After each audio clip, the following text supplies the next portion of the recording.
Bismillahirrahmanirrahim. Assalamu alaikum students. Welcome back for the next lecture of English. And today we are going to start with the parts of speech. हम parts of speech करेंगे start. Basically you guys have done that, तो it is more like a revision. जिन्होंने नहीं की तो उनके लिए भी स्पेशली ये lecture है. Let's start with the topic. First of all, let's see what are parts of speech. Parts of speech होते क्या हैं? Speech is the verbal language used by a person to communicate with others. Speech क्या होती है? वो एक verbal language है जो एक बंदा यूज़ करता है दूसरों से communicate करने के लिए है. In English language, parts of speech provide the basis for sentence formation. हमारे सेंटेंस के अंदर जो डिफरेंट पार्ट्स होते हैं जो हम बोलते हैं, जिन पार्ट्स में हम डिवाइड करते हैं अपनी लैंग्वेज को, अपने सेंटेंस को, वो बेसिकली होते हैं पार्ट्स ऑफ स्पीच. अब पार्ट्स ऑफ स्पीच समझने से पहले आपको बेसिक सेंटेंस स्ट्रक्चर पता होना ज़रूरी है, जो कि मोस्टली आप सबको है वो पता ही है, बट हम फिर से देख लेते हैं उसको. एक हमारे पास सेंटेंस के अंदर होता है सब्जेक्ट. सब्जेक्ट कौन होता है? वो पर्सन या थिंग जो भी एक्शन परफॉर्म कर रहा हो, जो काम कर रहा हो, उसको सब्जेक्ट कहते हैं. Then we have verb. Verb में हमारा एक्शन हो रहा होता है. और object on which the work is done, जिसके ऊपर काम किया जा रहा हो. जो ऊपर वाला पार्ट है वो हमारे सब्जेक्ट वर्ब ऑब्जेक्ट ऑर्डर का जो है वो उसको एक्सप्लेन करता है. अब जो सेकंड पार्ट है उसके अकॉर्डिंग हमारे पास जो है वो सेंटेंस के अंदर जो है एक और डिवीजन भी होती है जिसको हम कहते हैं सब्जेक्ट प्रेडिकेट या ऑब्जेक्ट प्रेडिकेट की डिवीजन. तो उसमें हमारे पास जो प्रेडिकेट है वो क्या होता है? प्रेडिकेट जो है, first sentence starts with a subject, then apart from subject rest of the part is called predicate. अगर हमारा सेंटेंस सब्जेक्ट से स्टार्ट होता है तो हम सब्जेक्ट को अगर अलग कर लें तो बाकी का जो सेंटेंस होता है उसको हम क्या कहते हैं? उसको हम प्रेडिकेट कहते हैं. ऐसे ही ऑब्जेक्ट से अगर सेंटेंस स्टार्ट होता है तो ऑब्जेक्ट को अगर निकाल लें तो बाकी का पार्ट जो है वो हमारा प्रेडिकेट होता है. तो एक सेंटेंस की डिवीजन हम सब्जेक्ट प्रेडिकेट ऑब्जेक्ट प्रेडिकेट के अकॉर्डिंग भी कर सकते हैं और सब्जेक्ट वर्ब ऑब्जेक्ट के अकॉर्डिंग भी कर सकते हैं. अब जो हमारा मेन रोल प्ले कर रहा है सब्जेक्ट और ऑब्जेक्ट, ये हमेशा हमारे पास एक ही पार्ट ऑफ स्पीच जो है वो होता है, लेकिन उसमें जो है हमारे पास मज़ीद पार्ट्स ऑफ स्पीच भी हम फ्रेजेस की फॉर्म में ऐड कर सकते हैं. वो हम आगे आगे देखते जाएंगे. यहाँ पे आपके पास एग्जांपल है. Almas finished her work. Almas subject है, फिनिश्ड वर्ब है, हर वर्क ऑब्जेक्ट है. Salman has already taken his lunch में सलमान सब्जेक्ट है, हैज़ ऑलरेडी टेकन जो है वो वर्ब है और लंच ऑब्जेक्ट है. T was enjoyed by every one. T जो है वो हमारा ऑब्जेक्ट है और was enjoyed by every one जो बाकी का सेंटेंस है वो हमारा प्रेडिकेट है. इसी तरह आई हमारा सब्जेक्ट है और बाकी का सेंटेंस हमारा नेक्स्ट एग्जांपल में प्रेडिकेट है.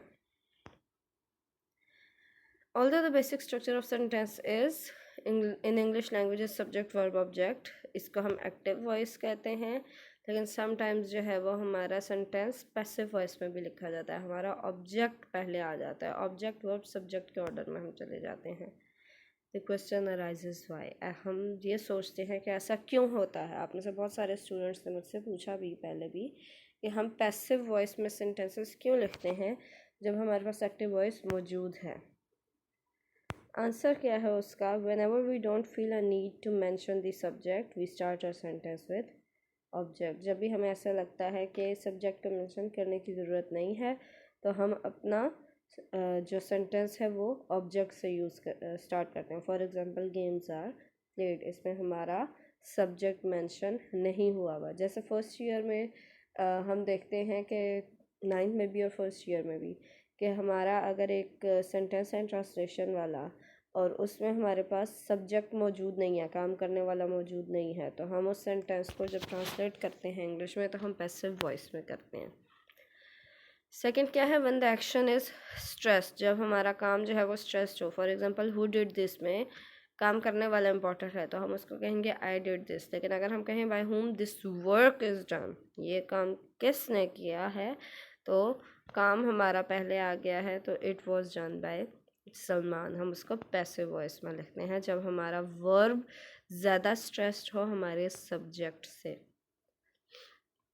हमारे पास 8 पार्ट्स ऑफ स्पीच होते हैं. Noun, pronoun, verb, adverb, adjective, preposition, conjunction, interjection और लास्ट में है आर्टिकल्स. योर आर्टिकल्स बेचारा जो है उसके कलर्स डिफरेंट हैं, क्योंकि आर्टिकल भी है तो एक पार्ट ऑफ स्पीच ही, लेकिन हम उसको 8 पार्ट्स ऑफ स्पीच में काउंट नहीं करते। ये जब हम सारे पार्ट्स ऑफ स्पीच कर लेंगे तो हम इसको डिस्कस करेंगे। सबसे पहले देखते हैं हम नाउन्स क्या होते हैं। Nouns are naming words.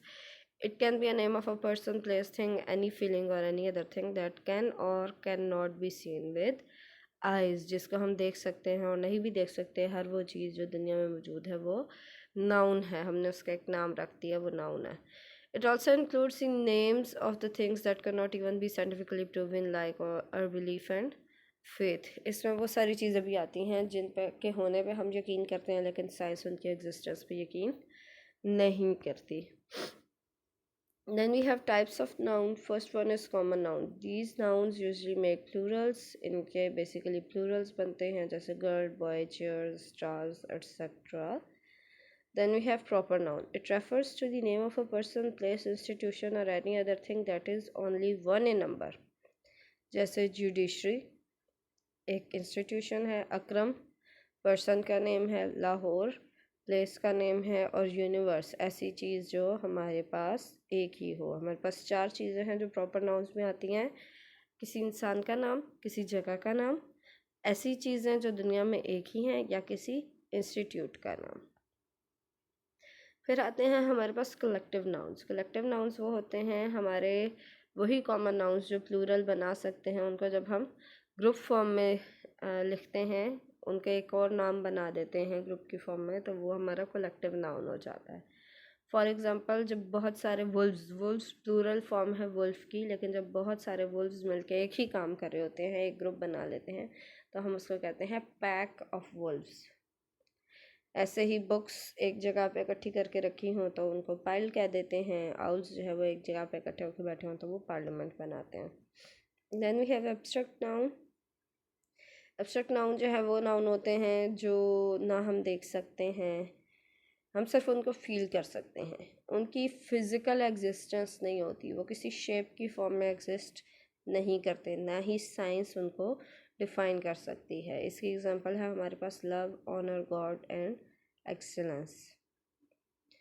फिर हमारे पास आते हैं कॉन्क्रीट नाउन्स। कॉन्क्रीट नाउन्स कौन से होते हैं? Things that are made of concrete material. ऐसी चीज़ें जो कंक्रीट मटेरियल की बनी हो। अब कंक्रीट मटेरियल की बहुत सारी चीज़ें हो सकती हैं, लेकिन हम सिर्फ बिल्डिंग्स को कंक्रीट नाउन में काउंट करते हैं, जैसे हाउस, हॉस्पिटल वगैरह। मटेरियल नाउन्स है हमारे पास। अब मटेरियल और कंक्रीट में हम डिफरेंस कैसे करेंगे? Anything that is made up of any solid material. अब इस पे हमारे कॉमन नाउन्स भी आ सकते हैं। अब अगर आपको फॉर एग्ज़ाम्पल दिया हुआ है एक बेड या सोफ़ा नाउन में, और आपसे पूछा गया है कि ये कौन सी टाइप है नाउन की, तो अगर आपके पास मटेरियल नाउन की ऑप्शन है तो आपने उसको पहले मटेरियल नाउन काउंट करना है। अगर मटेरियल नाउन नहीं है तो आपने उसको कॉमन नाउन काउंट करना है। ऐसे ही कंक्रीट नाउन्स में अगर आपको एक हाउस मेंशन किया गया है, तो अगर आपके पास कंक्रीट नाउन है तो फर्स्ट प्रायोरिटी आपकी कंक्रीट नाउन की है। अगर वो नहीं है तो मटेरियल नाउन ढूंढें। अगर वो भी नहीं है तो आपने थर्ड पोजीशन पर उसको कॉमन नाउन कंसिडर करना है। नेक्स्ट हमारे पास आते हैं काउंटेबल नाउन्स। काउंटेबल नाउन्स ऐसे थिंग्स हैं दैट कैन बी काउंटेड, जिनको हम काउंट कर सकते हैं। अनकाउंटेबल नाउन्स वो होते हैं जिनको हम काउंट नहीं कर सकते। अब काउंटेबल नाउन्स में आपके कॉमन नाउन्स भी आ जाते हैं। अनकाउंटेबल नाउन्स में हमारे पास एग्जांपल है वाटर, गैस और स्टार्स की। फिर आती हैं हमारे पास दो और टाइप्स, काउंट और अनकाउंट। ये दोनों हमारे पास निकलती हैं अनकाउंटेबल नाउन ही में से। जब हम अनकाउंटेबल नाउन्स को खुद से काउंट करना शुरू कर देते हैं, like we can not count water, लेकिन हम उसको काउंट करें। जैसे हमारे पास पोइट्स और ऑथर्स जो है वो ये टेक्निक यूज़ करते हैं ज़्यादातर। तो हम अगर ऐसी चीज़ें जिनको एक्चुअली काउंट ना किया जा सकता हो लेकिन हम उनको काउंट करना शुरू कर दें, तो हमारे पास काउंट नाउन्स बन जाते हैं। और हमारे अनकाउंटेबल नाउन्स जिनको हम काउंट ना कर रहे हों, वो अनकाउंटेबल और अनकाउंट नाउन्स होते हैं। This is all for today. Stay home, stay safe. अल्लाह हाफिज़। Thank you.